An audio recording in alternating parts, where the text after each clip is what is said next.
I'm 100% with you on that. It is something that I express my frustration with a lot, is the American church. And I don't criticize it because I hate it. I criticize it because I love it. And I have found so much of Americanized Christianity these days to be so mealy-mouthed and lukewarm and wishy-washy. We don't talk about politics. Okay, well, there's one side of this country, not that either side is great, one side of this country, they're trying to mutilate little kids and kill babies. How can you not speak boldly about that from the pulpit? That's where we need it. More than our congressman, I need my pastor to get involved. Mm-hmm. Yeah, the American church is ran by a managerial class of nice guys that appease moderates. Moderates are always liberals in larvae form. You know which way they're going to go. They punch right. And these guys, since they're kind of a managerial class, anytime they see strong men come in the church, they get nervous because they might lose the status that they gain simply by memorizing and being able to articulate theological data. Doesn't matter if they've actually mastered it in their life. So we have a church that's supposedly ran by nice guys, but it's really usually a shadow government of feministic elders' wives that run the church. And these guys are scared to speak the truth. Oh.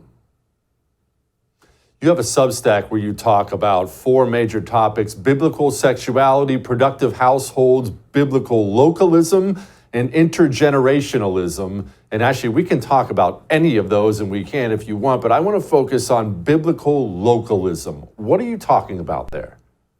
Yeah, so I think my church started during the pandemic. So we actually opened. Our first Sunday was 135 people. We've grown to over 300. And a lot of the people in my church were shamed at their previous churches for basically being supportive of President Trump. And we don't think Trump's like great in all things, whatever, but as of the options out there, it's pretty clear who you should be, voting for if you love America. And we do. So, but when things went kind of sideways in the 2020 election, it became clear that trying to fix things from the top bottom at a federal level for the average American person is pointless. So the question is, where can you take action? What can you actually do? And so we call it biblical localism, giving priority to the time and place God puts you. I'm not going to focus on what happened in Geneva in the 1600s. Not that it matters. We can learn a lot from it, but I'm right here. I'm right here in America in 2023. What can I do? Can I get involved in my local village council? The small villages and towns in America, you can get on village council with like 100, 150 votes. You can actually have a ton of influence just by being part of a local swim club or a YMCA or whatever. Like, where can you get involved in and start to build kind of a little sanctuary, a place where sanity is still allowed?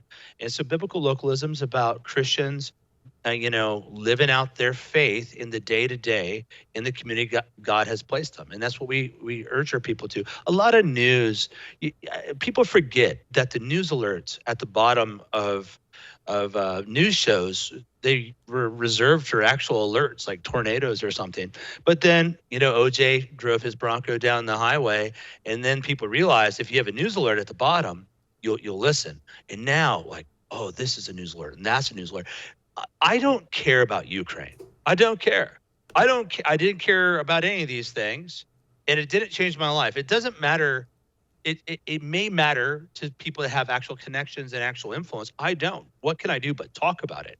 I do care about what's going on in my local community because I have a lot of control over it. And if I don't check out the news for a week or two, nothing changes. The things people are saying were the end of the world last week have been replaced by new things. It was like all the different variants, right? You got this variant of COVID, and now it's the Velociraptor variant of COVID, and none of it mattered. Like, if I just ignored it, my life stayed the same out here in rural Ohio, and it was fantastic. So we're telling people, look, you want to watch the news, that's fine, but ask yourself, what action can you take on this information in the next week, the next month, even in the next year? And if you can't do anything on it in the next year, then it's just really a bunch of talking heads, exchanging information and being apathetic. And people didn't take our culture from us by the point of a gun. We surrendered it by not making things and doing things. So it's a call to action.